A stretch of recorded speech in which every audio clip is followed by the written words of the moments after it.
Dear students, आज हम कर्मवाच्य और भाववाच्य की परिभाषा, पहचान और उदाहरण ये पढ़ेंगे।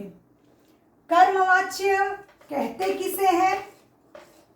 क्रिया के जिस रूप से यह ज्ञात हो कि वाक्य में कर्म की प्रधानता है। कर्म मुख्य है, कर्म मुख्य है, तो वहाँ कर्मवाच्य होता है। कर्मवाच्य की पहचान क्या हो जाएगी? कर्ता के साथ से या फिर द्वारा लगता है। दूसरी पहचान, क्रिया हमेशा सकर्मक होती है। कर्मवाच्य में क्रिया हमेशा सकर्मक होती है। तीसरी पहचान, क्रिया पदबंध के मध्य जा लगता है। अब हम उदाहरण देखेंगे। ज्यादातर परीक्षाओं में वाच्य परिवर्तित करने के लिए दिया जाता है। कर्तृवाच्य का कोई एक वाक्य दिया जाएगा। उदाहरण के लिए मैं आपको वैसे ही बताती हूँ। कर्तृवाच्य का एक वाक्य है जो कि मैंने पहले की क्लास में आपको दिया था कि सुमन पुस्तक पढ़ता है। ये कर्तृवाच्य है। अब इसको हम कर्म में कैसे परिवर्तित करेंगे? तो हो जाएगा सुमन द्वारा पुस्तक पढ़ी जाती है। ध्यान दीजिएगा, मैंने पहचान में बताया था कि कर्ता के साथ से और द्वारा लगता है। सुमन कर्ता के साथ क्या लगा है? द्वारा विभक्ति चिन्ह लगा है। और एक पहचान में और आप लोगों को बताई थी कि क्रिया पदबंध के मध्य जा लगता है। पढ़ना क्रिया, इसके मध्य में क्या है? जा।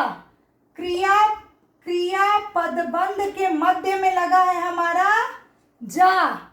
इस तरह से ये क्या हो गया? कर्मवाच्य हो गया।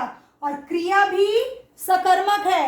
एक बात आपको ध्यान में रखना होगा कि जब भी हम वाच्य परिवर्तित करेंगे, चाहे कर्तृवाच्य से कर्मवाच्य में करें या कर्तृवाच्य से भाववाच्य में करें, काल कभी भी परिवर्तित नहीं होगा। अगर कर्तृवाच्य वर्तमान काल में है तो कर्मवाच्य और भाववाच्य भी वर्तमान काल में ही होगा। कर्तृवाच्य अगर भूतकाल या फिर भविष्य काल में है तो कर्मवाच्य और भाववाच्य भी भूतकाल और भविष्य काल में ही होगा। उदाहरण, सुमन पढ़ेगा।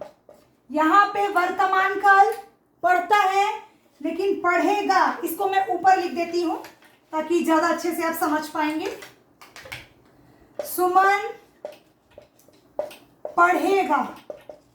पढ़ेगा भविष्य काल। कर्म में क्या होगा? सुमन द्वारा, शायद मैं मिस्टेक बोली थी। कर्मवाच्य में क्या होगा? सुमन द्वारा पढ़ा जाएगा। देखिए, इसको भी मैं भविष्य काल में ही रखी हूं। कर्ता के साथ द्वारा भी लगा है। पढ़ना सकर्मक क्रिया है और क्रिया पदबंध के मध्य में हमारा जा भी लगा है। तो काल परिवर्तित नहीं हो रहा है, ये आप लोगों को ध्यान में रखना है। नेक्स्ट, अब हम भाववाच्य पढ़ेंगे। ध्यान देंगे आप सब।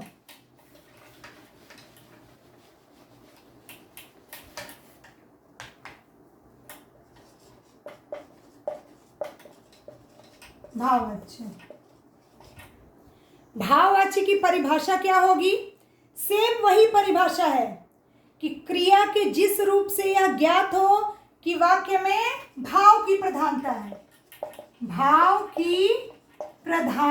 है। पहले बताया था क्रिया के जिस रूप से यह ज्ञात हो कि वाक्य में कर्ता की प्रधानता, कर्तृवाच्य। क्रिया के जिस रूप से यह ज्ञात हो कि वाक्य में कर्म की प्रधानता, कर्मवाच्य। और क्रिया के जिस रूप से ज्ञात हो कि वाक्य में भाव की प्रधानता, भाववाच्य। पहचान, इसका पहचान क्या हो जाएगा? ध्यान दोगे आप सब? सारी चीजें वही रहेगी। कर्ता के साथ से या फिर द्वारा विभक्ति चिन्ह लगेगा। सेकेंड, उसमें हमने क्या देखा था, कर्मवाच्य में क्रिया हमेशा सकर्मक होती थी और इसमें हमारा क्या होगा, क्रिया हमेशा अकर्मक होगी। क्रिया हमेशा अकर्मक रहेगी, अकर्मक रहेगी। एंड थर्ड, सेम, क्रिया पदबंध के मध्य जा, क्रिया पदबंध के मध्य जा लगता है।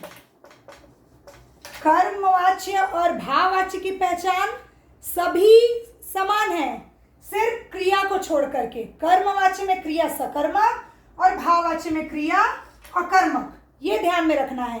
काल का जो बात मैं आपको बोली हूं कि काल परिवर्तित नहीं होता है, उसी तरह से भाववाच्य में भी कर्तृ से अगर भाव में भी हम परिवर्तित करेंगे तो जो काल कर्तृवाच्य में रहेगा सेम वही काल हम भाववाच्य में ही रखेंगे, काल परिवर्तित नहीं करेंगे। उदाहरण देखते हैं।